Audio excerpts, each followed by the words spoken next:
Episode dibuka pada tahun 1984, di mana ada seorang anak bernama Mark yang terbangun dari tidurnya karena mendengar suara raungan mirip monster. Dan tentu hal itu membuatnya sangat terkejut. Tak lama ayahnya datang dan mengajak Mark untuk pergi sekarang juga.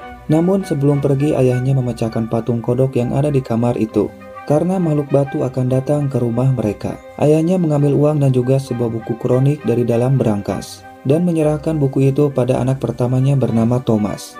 Namun ketika akan pergi, Mark melihat seekor kodok.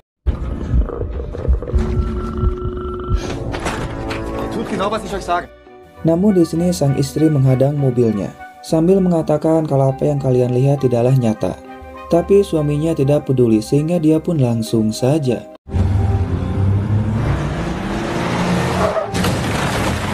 dan hal itu membuat Mark merasa sangat sedih karena harus meninggalkan ibunya. Kemudian mereka pergi ke makam Angel Rest, di mana ayahnya mengatakan pada Mark semuanya akan baik-baik saja. Alles wird gut. Dan ya, ternyata itu semua hanyalah mimpi dari Mark yang ingat akan masa lalunya bersama ayah serta kakaknya. Kemudian Mark langsung pergi ke sekolah dan melihat ibunya yang sedang tidur, di mana saat sudah besar dan ayahnya telah meninggal. Mark pun memutuskan untuk kembali tinggal bersama dengan ibunya. Dan sekarang tahun 1994, di mana Mark ini punya toko kaset yang dikelola oleh kakaknya. Oleh karena itu, Mark sering menjual kaset musik di sekolahnya. Namun di sekolahnya, Mark pun sering dikucilkan karena keluarganya dianggap aneh oleh semua orang. Bahkan kakaknya yaitu Thomas yang dulu sekolah di sini pernah mengajar gurunya. Singkatnya, saat pulang sekolah, Thomas pun datang dan mengajak Mark untuk ikut dengannya ke toko kasetnya. Tentu Mark pun sangat senang melihat kakaknya, karena Thomas memilih untuk tinggal sendiri daripada tinggal bersama ibunya. Singkatnya, setelah sampai di toko kasetnya, kemudian Thomas memberikan hadiah ulang tahun pada Mark. Dan ternyata hadiah itu adalah buku kronik yang pernah diberikan oleh ayahnya pada Thomas saat Mark masih kecil, di mana buku itu sangat amat penting bagi keluarga mereka dan telah diberikan secara turun-menurun. Dan Thomas akan melatih adiknya untuk memahami isi dari buku itu, dikarenakan Menara Hitam butuh mereka untuk menjaganya, dan ini sudah menjadi tugas mereka. Akan tetapi Mark pun tidak suka dengan buku itu, dan beranggapan apa yang ada di buku itu hanyalah omong kosong atau tidak nyata. Namun Thomas mengatakan kalau ini telah menjadi takdir kita untuk menjaganya. Dan ya, mau tak mau Mark pun harus menerimanya. Namun dia butuh bukti agar yakin kalau Thomas tidak berbohong. Thomas pun mengatakan kalau kamu akan melihat buktinya setelah menuliskan namamu di buku ini. Namun saat menuliskan namanya, Mark pun merasa ada yang aneh.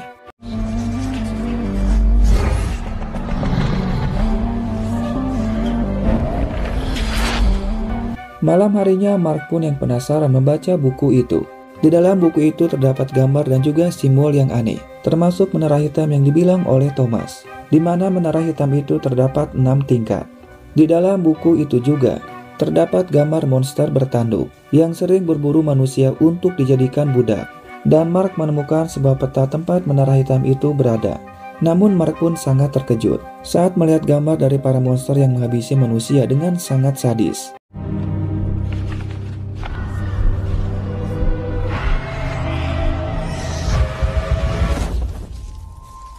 Dan ya, entah apa yang terjadi, tiba-tiba saja Mark pun ada di sebuah tempat dan melihat menara hitam yang sangat tinggi. Mungkin saja itu adalah menara hitam yang ada di buku kronik. Kemudian Mark mulai berjalan dan melihat para warga yang telah menjadi tengkorak.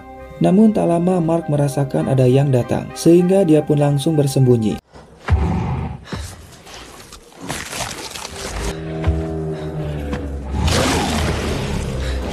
Di sini Mark pun sangat terkejut melihat monster itu sedang memakan buruannya dengan sangat nikmat.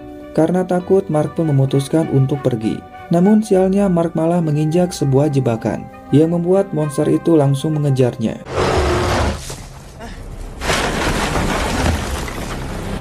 Namun Mark pun malah masuk ke dalam sebuah lubang yang terdapat banyak sekali tengkoraknya.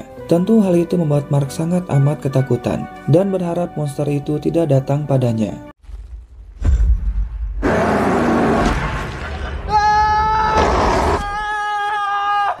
Dan ya, untung saja ternyata itu hanyalah mimpi. Namun pagi harinya ketika di sekolah, Mark selalu terbayang dengan monster itu, sehingga dia pun memutuskan langsung pulang. Namun Becky pun yang melihat Mark merasa cemas, sehingga Becky mengajaknya untuk pergi jalan-jalan. Akan tetapi Mark menolaknya karena ada urusan. Malam harinya Thomas mengajak Mark ikut dengannya untuk membuktikan semuanya, dikarenakan sampai sekarang Mark belum percaya pada Thomas. Dan mereka pun akan pergi ke makam Angel Rest yang terdapat patung dari dewa kematian, di mana dulunya tempat ini bengkel dari ayah mereka. Kemudian mereka akan masuk ke sebuah ruangan rahasia dengan naik ke atap rumah. Namun patung itu pun seperti sedang memperhatikan mereka. Dan ketika mereka masuk ke dalam, tiba-tiba saja ada petir dan angin berembus kencang.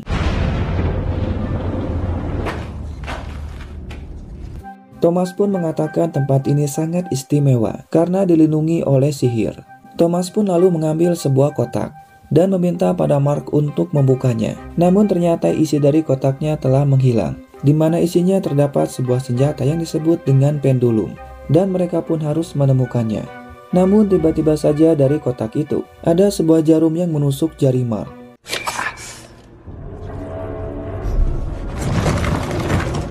Dan ya, tanpa diduga, hal itu pun dapat membuka ruangan rahasia, sehingga mereka pun langsung melihatnya. Dan Thomas sangat senang karena ternyata senjata itu ada di sini. Alhasil Thomas pun langsung mengambilnya.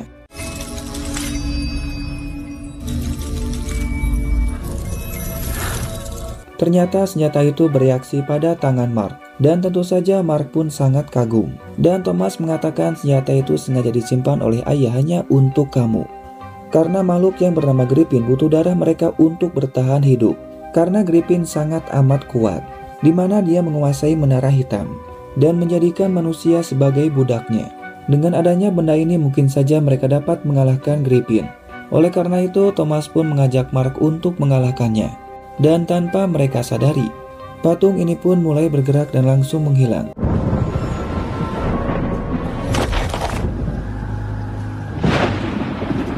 Dan mereka pun merasakan ada yang datang, sehingga mereka pun langsung pergi dari sini. Namun sialnya ternyata patung itu ada di hadapan mereka. Tentu hal itu membuat mereka sangat terkejut dan langsung pergi.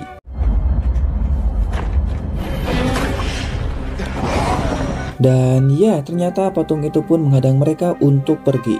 Bukan hanya satu tapi dua patung yang ingin membunuh mereka berdua. Tentu mereka pun sangat amat ketakutan dan langsung masuk ke dalam. Namun ternyata patung yang satu tidak berniat untuk membunuh mereka. Justru patung itu mencoba untuk melindungi mereka. Mungkin saja ayah mereka telah menyiapkan patung itu untuk menjaga anaknya. Sedangkan patung yang satunya lagi kiriman dari Griffin yang ingin membunuh mereka untuk mengambil senjata itu.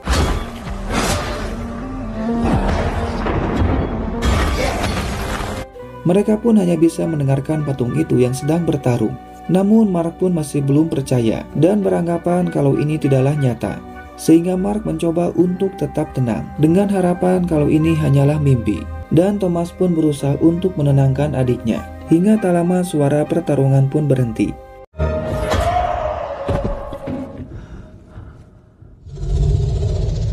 Pagi harinya saat terbangun, Mark melihat patung itu sedang menjaga mereka. Dan tiba-tiba berubah menjadi manusia. Meskipun merasa takut, Mark yang penasaran mencoba untuk mendekatinya. Dan ternyata sosok itu adalah ayahnya. Sang ayah pun mengatakan semuanya akan baik-baik saja. Dan ya, ternyata itu hanyalah mimpi. Namun Thomas pun sudah tidak ada. Sehingga Mark langsung mencarinya. Dan melihat patung yang semalam telah hancur karena dikalahkan oleh patung yang menjaga mereka. Bahkan Mark bertanya pada patung itu di mana Thomas.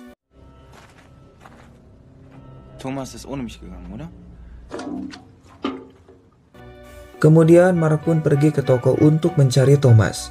Namun Thomas juga tidak ada di sana. Hingga tak lama Mark mendengar suara bisikan yang mengatakan kalau Thomas ada di sini. Mark pun menyadari suara itu berasal dari buku kroniknya. Tapi Mark langsung menutup bukunya dan memasukkannya ke dalam berangkas. Namun besok harinya karena merasa penasaran, Mark kembali ke toko dan kali ini membuka buku itu untuk melihat petanya. Mungkin saja Thomas pergi ke Menara Hitam untuk mengalahkan Griffin. Dimana untuk sampai ke Menara Hitam itu, Mark harus masuk ke dalam sebuah portal Dan di menara hitam itu ada sebuah pohon besar, dan di pohon itu ada serangga yang sangat beracun. Hingga tak lama Mark pun mendengar serangga yang terbang.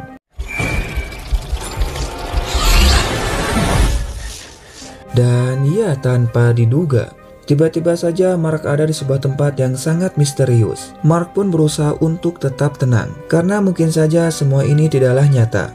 Namun saat mengambil ranting pohonnya, Mark menyadari kalau ini adalah nyata. Dan Mark mencoba untuk memanggil Thomas. Namun Mark tidak menyadari ada monster bertanuk yang sedang mengawasinya.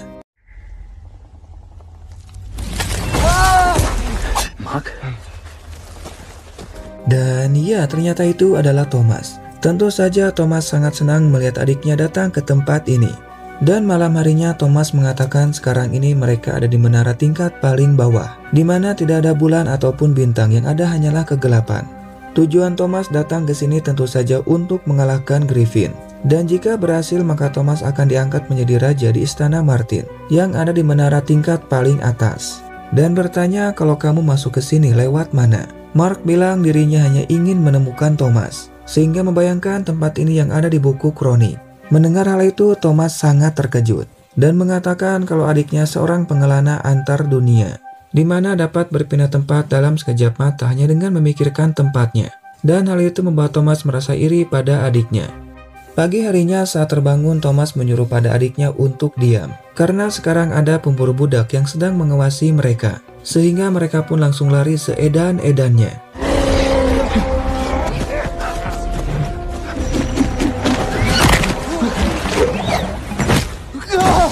Namun sialnya Thomas pun malah tertangkap dan menyuruh pada adiknya untuk pergi.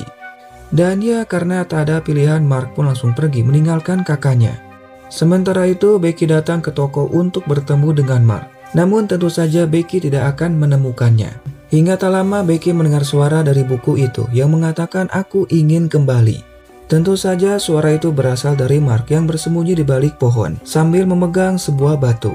Dan Mark mencoba untuk membayangkan tokonya sambil mengatakan aku ingin kembali. Namun ternyata hal itu tidak berhasil hingga tiba-tiba.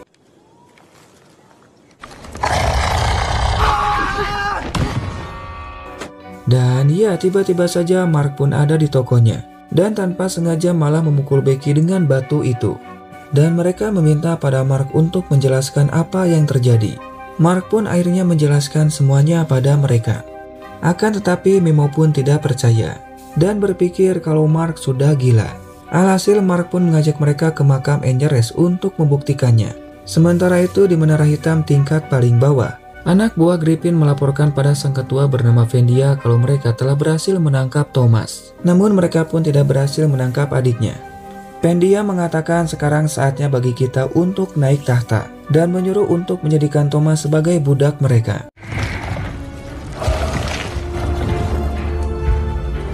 Sementara itu Mark mengajak mereka ke tempat rahasia milik ayahnya. Namun anehnya tempat ini sangat berbeda dan terlihat sangat sempit. Dan hanya ada barang yang mungkin saja tidak berguna. Tentu hal itu membuat mereka menjadi kecewa. Dan Becky pun mulai tidak percaya kepada Mark. Alhasil mereka pun langsung pergi karena Mark sudah gila. Jelas saja Mark pun semakin kesal dan meluapkan semua amarahnya dengan memukul patung itu.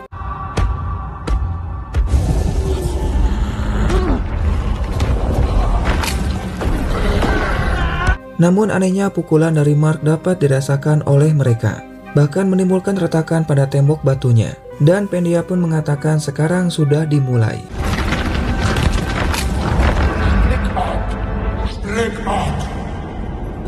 Malam harinya Mark mencoba untuk bertanya pada patung itu di mana Thomas. Dan dirinya tidak mungkin melawan para monster itu sendirian. Oleh karena itu Mark meminta pada sang patung untuk menolongnya. Patung itu pun menjawab aku hanyalah batu dan kau adalah adiknya. Ich nur Stein. Du sein Bruder. Kemudian Mark mengajak Memo ikut dengannya untuk pergi ke gereja Martin. Awalnya Memo tidak ingin ikut, namun karena Mark memaksa dan ingin membuktikannya, akhirnya Memo pun ikut dengannya. Kemudian mereka langsung pergi ke dalam gereja itu, dan tempat ini pun sama dengan yang ada di buku. Sehingga Mark mulai mencari portalnya untuk menolong Thomas dengan mengikuti petunjuk dari buku itu. Karena sebelumnya Thomas mengatakan bahwa di gereja ini ada sebuah portal yang dapat masuk ke dalam menara hitam. Dan setelah sampai di pintu utama, Mark harus menekan tombol sesuai dengan urutan yang ada di buku itu. Erde, Mars, Mond. Dan ya, ternyata benar saja tak lama pintu itu pun terbuka. Dan Memo yang penasaran langsung masuk ke dalam. Namun anehnya di tempat ini, Memo pun dapat melihat dengan jelas tanpa menggunakan kacamatanya. Bahkan kakinya yang sakit dapat sembuh dengan sendirinya. Itu artinya tempat ini sangatlah amat istimewa. Namun tak lama pintunya kembali tertutup. Dan hal itu membuat mereka merasa sangat panik. Memo pun bertanya pada Mark bagaimana caranya untuk kembali. Karena sebelumnya Mark pernah ada di tempat ini dan dapat kembali tanpa melewati pintu itu. Mark mengatakan pada saat itu dirinya hanya menutup mata dan membayangkan ingin pulang. Ich habe mich nach Hause gewünscht. Ja. Dan ya, tiba-tiba saja Mark pun langsung menghilang. Itu karena Mark dapat berpindah tempat hanya dengan membayangkan tempat tujuannya. Dan jelas saja di sini Memo menjadi sangat panik karena Mark malah meninggalkannya. Mark! Mark!